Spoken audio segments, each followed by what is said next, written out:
service hier, qu'il a pris une chair semblable à la nôtre.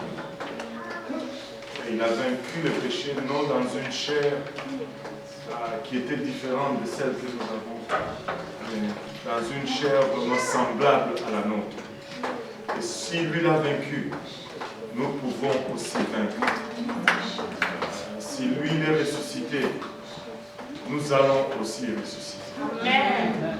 Si nous marchons dans ses voies, et si nous suivons ses directives, il est passé par là. Amen. Vous savez, si vous regardez la vie du Seigneur, vous allez y trouver plusieurs choses.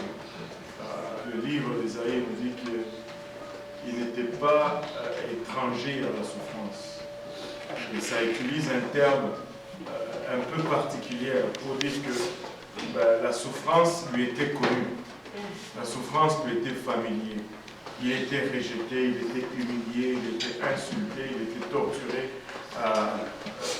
Il a tout rencontré. Il n'y a pas une seule situation que toi tu vas vivre que le Seigneur n'a pas vécu dans sa chair.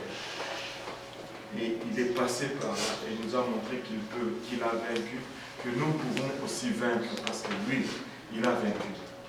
Il a tout vaincu. Alléluia. Il a vaincu, tu peux vaincre. Regarde ton voisin, dis-lui, il a vaincu, tu peux vaincre. Et tu peux vaincre. Alléluia. Il a vaincu, tu peux vaincre. Et nous pouvons y arriver. Nous pouvons y arriver.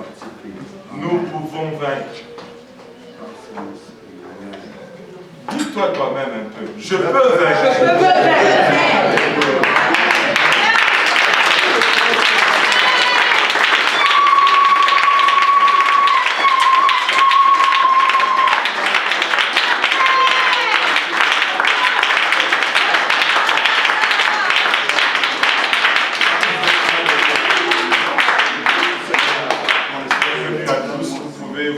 À la présence du Seigneur. Notre étude du lundi soir. J'ai osé croire que c'était Pâques. C'était le lundi de Pâques où on prenait congé. Ça a l'air que même le lundi de Pâques, on ne peut pas prendre congé avec l'étude biblique du lundi soir. Et nous rendons gloire à Dieu pour cela. Mais nous avons quelques visiteurs qui sont là pour la première fois. Nous allons juste accueillir nos visiteurs avant de procéder. Nous avons le frère, je pense. Pardon? Ronald. C'est la première fois le lundi soir.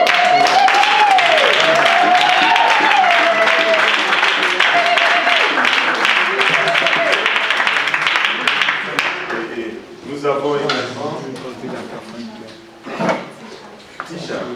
Tisha qui est là pour la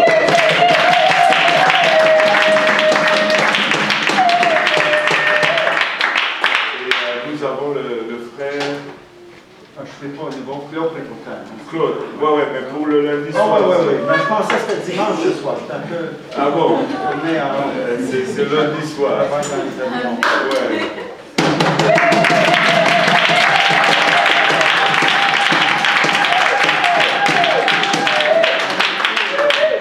Nous avons également le frère Bon.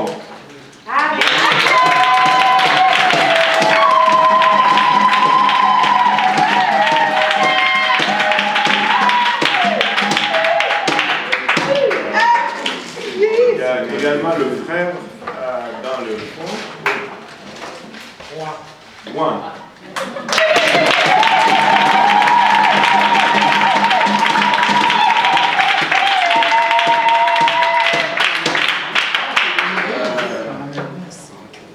Je ne sais pas s'il y a quelqu'un d'autre que j'ai oublié qui est là pour la première fois. Ah oui, je ne voyais même pas. C'était caché en arrière de l'or. C'est la sœur. Tessie. Pardon? Tessie.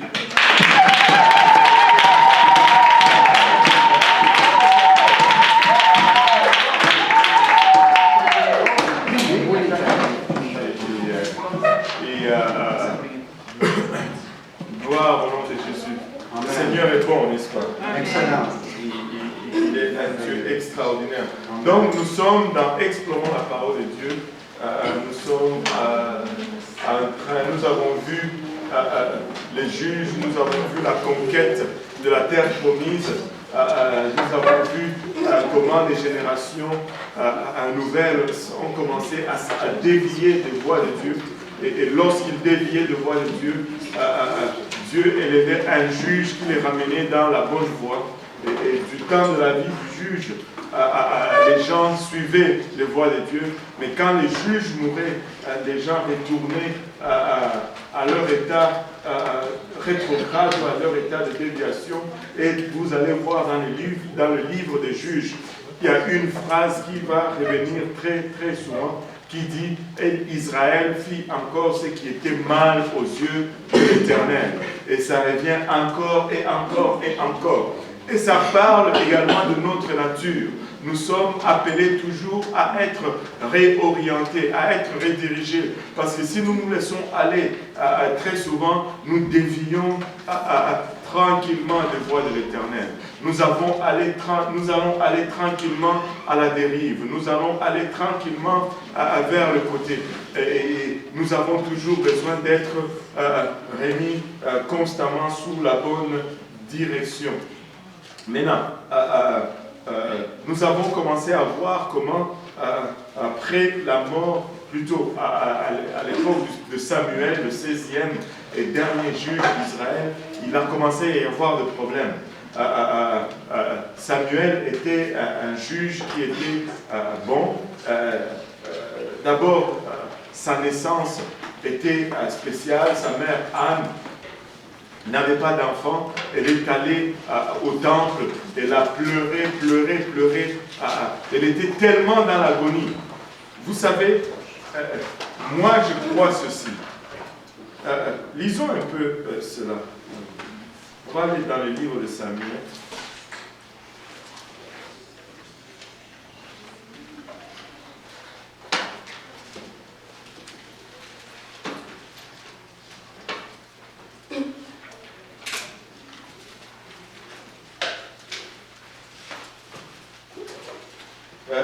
Regardez, elle et sa famille avaient l'habitude d'aller à l'église, enfin, au temple une fois par année, offrir des sacrifices. Maintenant, elle était stérile. Et les autres femmes de son mari la moquaient parce qu'elle n'avait pas d'enfant. Et 1 Samuel, on va regarder 1 Samuel chapitre 1. Là, je paraphrase un peu l'histoire pour couper dans la lecture. Et cette fois-ci, ils étaient au temple. Regardez à partir du verset 9. 1 Samuel, verset 9. Anne se leva après que l'on eut mangé et bu à Shiloh. Le sacrificateur Élie était assis sur un siège près de l'un des poteaux du temple de l'Éternel. Et l'amertume dans l'air, elle pria l'Éternel et versa des pleurs.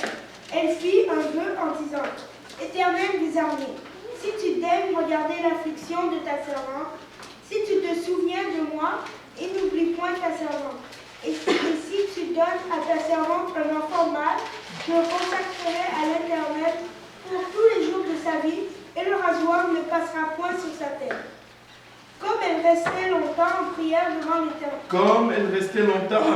devant l'Éternel. Élie observa sa bouche. Il observa quoi? Sa bouche. Regardez. Anne parlait dans son cœur et ne faisait que remuer ses lèvres, mais on n'entendait point sa voix. Élie pensait qu'elle était ivre. Élie pensa qu'elle était ivre. Elle était là en train de prier et ce n'est que ses lèvres qui allaient. Et Élie a pensé qu'elle était ivre. Regardez, si vous lisez ceci, ça ressemble trop au Saint-Esprit. Ça ressemble juste trop au Saint-Esprit. Tu vois les lèvres aller et ça ne fait pas de sens. Et la réaction était la même que le jour de la Pentecôte. Elle est ivre. Il y a des similitudes. Il y a toujours des similitudes. Et Dieu lui a donné son vœu. elle a eu Samuel. Samuel était jeune, alors qu'elle a juste sevré, après qu'il soit sevré, elle l'a amené au temple pour servir Élie. Parce qu'elle avait promis qu'elle allait donner son fils à Dieu. Et donc Samuel, depuis qu'il était tout petit, il a grandi au temple sous tutelle d'Élie. Mais les enfants d'Élie n'étaient pas gentils. Ils ont été peut-être gâtés ou quelque chose, et ils n'étaient pas gentils. Nous pouvons regarder Samuel et voir plusieurs choses dans la vie de Samuel, mais bon, on va juste procéder avec la charte. Les enfants d'Élie n'étaient pas bons. Hein? Et allons dans 1 Samuel, chapitre 8, et on va lire à partir du premier verset.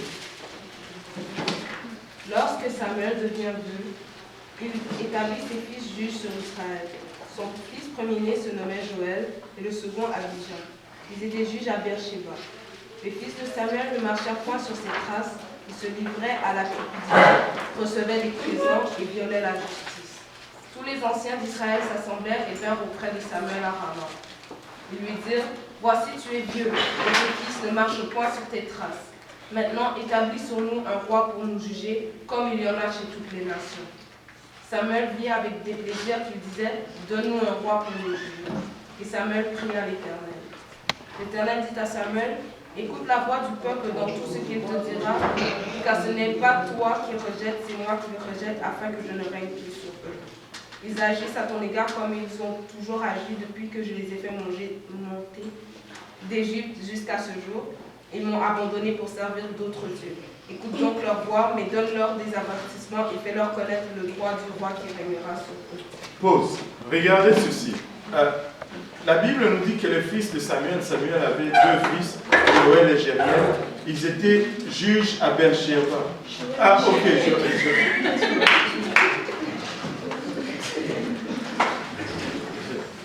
Ils étaient méchants.